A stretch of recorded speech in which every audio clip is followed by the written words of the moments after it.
Hey everybody, it's Phil Kerner, the guy from Erie, and as you all know in my blog, theguyfromerie.com, I've been writing a little bit about Erie's great bowling past. And this week, I was lucky enough to meet with one of my boyhood heroes from back in the 1970s, Mr. Ray Sheridan. And Ray was quite a bowler. He was captain of the Kohler beer team here in Erie.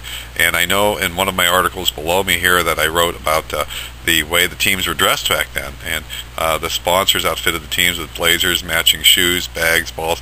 And it was amazing to see these guys walk into a bowling center. They were ready for business. So Ray was kind enough to share with me some of his memorabilia, and some of it I'll post a little bit later. It's more the things from his personal history. He set the American Bowling Congress record one year for a 5-game set, or back then we called it a 5-game block, and showed me some amazing things from some of his accomplishments. But I'm really happy tonight. I've got a couple things to share with you, and we're going to start off with a couple vintage photographs to prove that I wasn't imagining how these guys looked when they competed back in the 60s and 70s. So enjoy. So in this first picture we've got the 1970 Pennsylvania State Championships, and from left to right, Dick Eglin, Tom Hickey, Al Mancuso, Ray Sheridan, and Bud Nick. And boy, were these guys tough, and they were great bowlers and a lot of fun to watch, and they really were smooth, powerful, and a lot of fun. And this next photograph is actually from the Erie Times-News. Often bowling, left to right, Ray Sheridan, Bud Nick again, Tom Hickey, Bob Hart, and Dick Eglin. And this was the Kohler beer team from 1967 on their way to travel the state doing exhibitions. That's how good they were.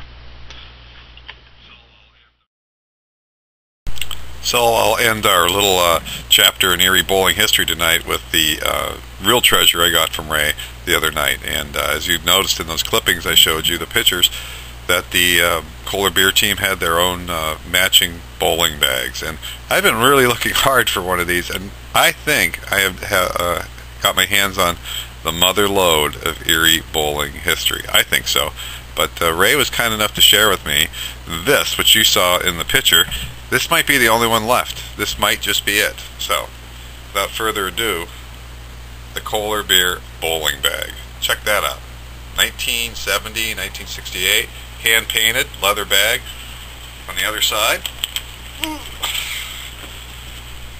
got the name for the shoes here, shoes on zip here, and they put your name right on the side. So this is what the guys walked in with.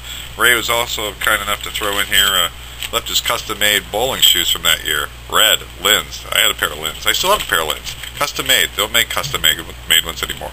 So the guy from Erie is really happy. Phil is really happy to have this Kohler beer bowling bag, and Ray has it on loan to me. But Ray, if you're watching this video, you're never going to see that bowling bag again, unless you're willing to go through security to view it. So again, this is the guy from Erie. Hope you enjoyed some of Erie's bowling past. Have a great day.